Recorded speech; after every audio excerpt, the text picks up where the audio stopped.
क्या अमेरिका ने ईरान की हॉर्मूज ब्लॉकेड को बाईपास करने के लिए एक सीक्रेट गुप्त ऑयल कॉरिडोर बना लिया था? बड़ी इंटरेस्टिंग स्टोरी है, एंड तक सुनिएगा, पूरी कहानी में ट्विस्ट ही ट्विस्ट है।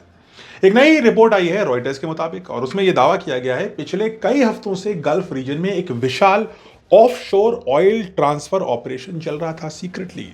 और इसका उद्देश्य था ईरान द्वारा प्रभावी रूप से बाधित किए गए, ब्लॉकेड किए गए स्ट्रेट ऑफ हॉर्मूज के बावजूद ऑयल एक्सपोर्ट्स को दुनिया में जारी रखना। रिपोर्ट्स के मुताबिक यह ऑपरेशन मई की शुरुआत में शुरू हो गया था, और तब से लेकर अब तक 92 ऑयल टैंकर्स इस नेटवर्क का हिस्सा बन चुके हैं।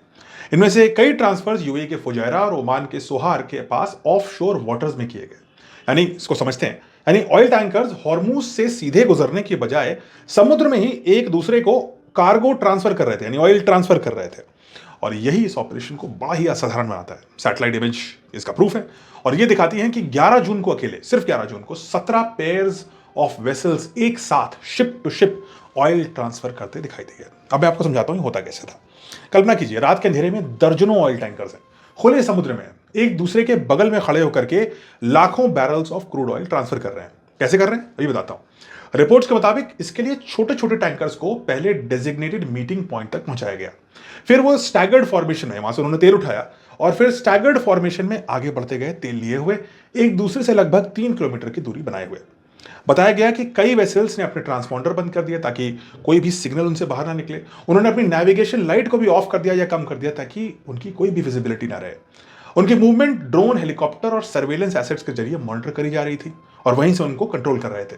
इसके बाद जब ये छोटे छोटे ऑयल वेसल्स ईरान के नियंत्रण वाले क्षेत्र से चुपके से बाहर निकले, अब ईरान इन्हें डिटेक्ट नहीं कर पाया क्योंकि ये बहुत छोटे वेसल थे और इनकी लाइट और ट्रांसपॉन्डर्स ऑफ थे। तो जब ये वेसल्स छोटे छोटे ईरान के नियंत्रण वाले क्षेत्र से बाहर पहुंचे तो उनकी मुलाकात हुई एक वीएलसीसी से, यानी वेरी लार्ज क्रूड कैरियर से, और फिर शुरू होती है ऑफशोर ऑयल ट्रांसफर।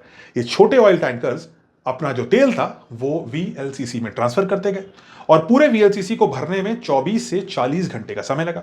जब वीएलसीसी पूरा भर गया, ट्रांसफर कंप्लीट हो गया, तो ये वीएलसीसी यानी लार्ज कैरियर इंटरनेशनल मार्केट की ओर निकल गया, और ये छोटे छोटे टैंकर्स वापस चले गए फिर से कार्गो लेकर के, यही ऑपरेशन दोहराने के लिए।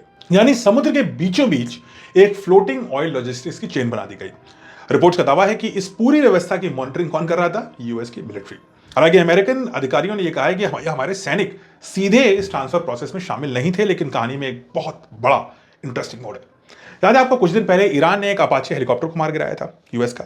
याद है आपको? 2 पायलट तो बच गए थे, लेकिन हेलीकॉप्टर ध्वस्त हो गया। रिपोर्ट्स के अनुसार वही अपाचे हेलीकॉप्टर कथित रूप से इसी ऑफशोर ऑपरेशन को सपोर्ट और मॉनिटर कर रहा था। हालांकि रॉयटर्स ने इन दावों की स्वतंत्र पुष्टि नहीं हुई है, यह भी बताया है, लेकिन अगर ये सच है तो इसका मतलब यह होगा कि एनर्जी सप्लाई रूट्स की सुरक्षा के लिए मिलिट्री एसेट्स भी तैनात किए थे अमेरिका ने। और शायद सबसे दिलचस्प बात यह है कि यह पूरा मॉडल नया भी नहीं है। इनफैक्ट इस मॉडल का इन्वेंटर खुद ईरान है, जो वर्षों तक शिप टू शिप ट्रांसफर करता रहता था ताकि वो सैंक्शंस को बाईपास कर सके, और तब अमेरिका इसकी खूब खरी खोटी आलोचना करता था। इंटरेस्टिंग बात यह है कि अमेरिका ने ईरान का ही मॉडल कॉपी पेस्ट करके ईरान पर ही लगा दिया। रिपोर्ट्स के अनुसार मई से लेकर अब तक इस नेटवर्क के जरिए 90 मिलियन, 9 करोड़ बैरल से अधिक ऑयल और पेट्रोलियम प्रोडक्ट्स को ऐसे चुपके चुपके मूव कर दिया गया ईरान की नजर के नीचे से। हालांकि ये भी उस वॉल्यूम से काफी कम है जो रोजाना स्ट्रेट ऑफ हॉर्मूज से वैसे गुजरता था, लेकिन फिर भी डूबते को तिनके का सहारा है, कुछ तो ग्लोबल सप्लाई चेन में तेल बंधा रहा। और इस पूरी कहानी में भारत का एक छोटा सा कनेक्शन सामने आता है।